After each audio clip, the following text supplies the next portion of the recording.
As we are recording this podcast, regions across the world are engaged in some sort of a turmoil, with an ongoing war, a rumored coup, protests brewing across different nations. The world right now seems like a geopolitical hotbed. To help us understand these issues and help us put things into perspective, today we are joined by Professor Harsh Pant. Thank you for joining us for this short interview, sir. Professor Harsh Pant is Vice President of Foreign Policy at Observer Research Foundation, New Delhi. He is also the Professor of International Relations at King's India Institute at King's College London. His most recent books include India and Global Governance, A Rising Power and Its Discontents, Politics and Geopolitics Decoding India's Neighborhood Challenge, America and Indo-Pacific Trump and Beyond, India's Nuclear Policy, and India's Afghan Money. In addition to this, Professor Pant also writes regularly for various Indian and international media outlets, including the Wall Street Journal, the Japan Times, the Hindustan Times, Mint, the Diplomat, and the Telegraph. We are very honored to have you, sir. We're very excited to have this chat. Thank you so much. Thank you for having me. So, with that, I'll start with my first question, which pertains to the red hot topic of the Russian-Ukraine situation right now. So, do you think that there is a Putin pushback, and do you think that diplomacy can play a role in mediating the ongoing crisis as we are seeing it unfold? Well, I don't think at the moment it looks as if diplomacy is being taken very seriously by either of the two sides, because both sides are intent on having their political objectives being met. Now, I think what has happened in the recent weeks is that Ukraine has gained some battlefield advantages, and they have been more successful in certain areas of Ukraine. And there is a lot of pressure on Vladimir Putin to deliver. So he has talked about nuclear weapons and threatened that he might be willing to use them. He has also brought in conscription in some ways, that he's bringing in people for drafting for military role. And there is a lot of resentment brewing in Russia about that, because people don't want to fight. They don't see this war as a necessary. A lot of them don't see this war as a necessary one. So I think there is certainly pressure on Putin. But on the other side, you have Ukraine, which is also at the moment not interested in a negotiated settlement, because it believes it has the momentum. It can also push back a bit further. And then there is no intermediary available. There was some reports that suggested Mexican Prime Minister, for example, a Mexican President, I think, suggested that certain people should be given this role, including Mr. Modi.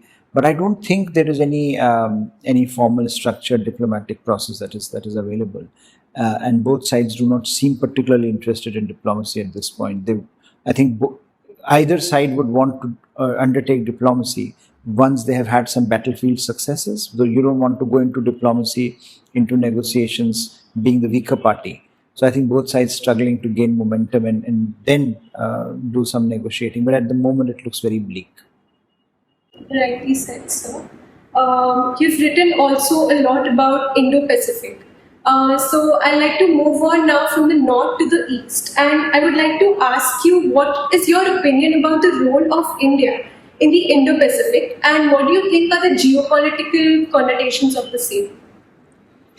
Well, India, I would think that without India, there won't be any Indo-Pacific.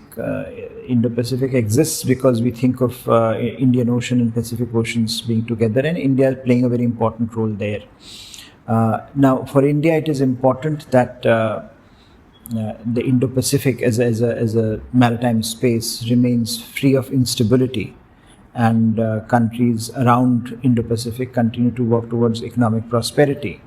But unfortunately, what is also happening is that we are seeing a power transition. We are seeing the rise of China. We are seeing US-China contestation. We are seeing other smaller countries being targeted by certain countries, and that means that while India may want stability is not going to come just by wishing it. So India will have to do more both in terms of providing a security alternative as well as an economic alternative to the regional states. So India's role is certainly critical. Much would depend on what kind of partnerships India is willing to craft with the like-minded countries. There is certainly a lot has been talked about, a lot has been said about the Quad, which is India, US, Japan and Australia relationship, partnership. But there are several others as well. As we know in the region, there are a lot of trilaterals that India is engaged with. There are a lot of engagements in terms of smaller niche platforms that India is part of. But ultimately,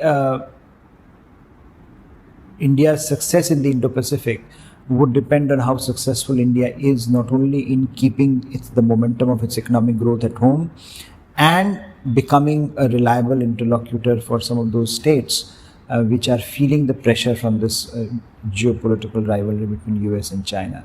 So if countries in the region want that geopolitical contestation should not impinge on them, then I think that's where India can play an important role in making sure that space is available for countries to work outside that contested space. So you mentioned about China's ascent and how it is encroaching in the Indo-Pacific, which has traditionally been seen as India's, at least the Indian Ocean has been seen as India's strength. So in that regard, I wanted to ask you, the politics of Indo-Pacific, as you mentioned, has been changing at a very fast pace. And especially after, the announcement of BRI and its claim over the 9-line. So in that regard, what do you think is the future of rule-based order in Indo-Pacific?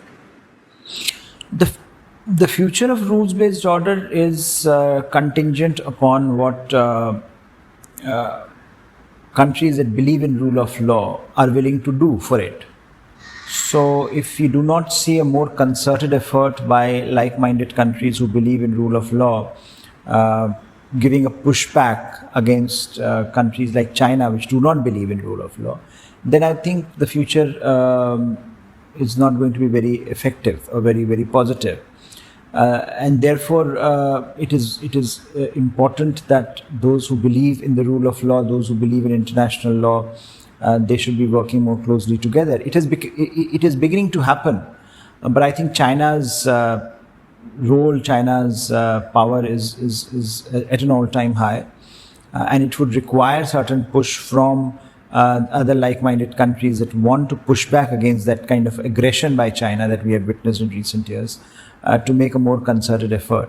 So rule of law should be an important principle for countries like India to uphold, because that gives smaller states, smaller countries a lot of room to maneuver.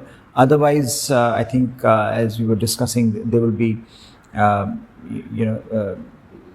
they'll get suffocated because of the great power contestation that is beginning to happen in full force. So it all boils down to the law of order and the right kind of partnership with like-minded countries. Indeed. So, yeah. Thank you for sharing your insights, sir. It has been quite an honor to have this discussion with you. Thank you. Thank you so much.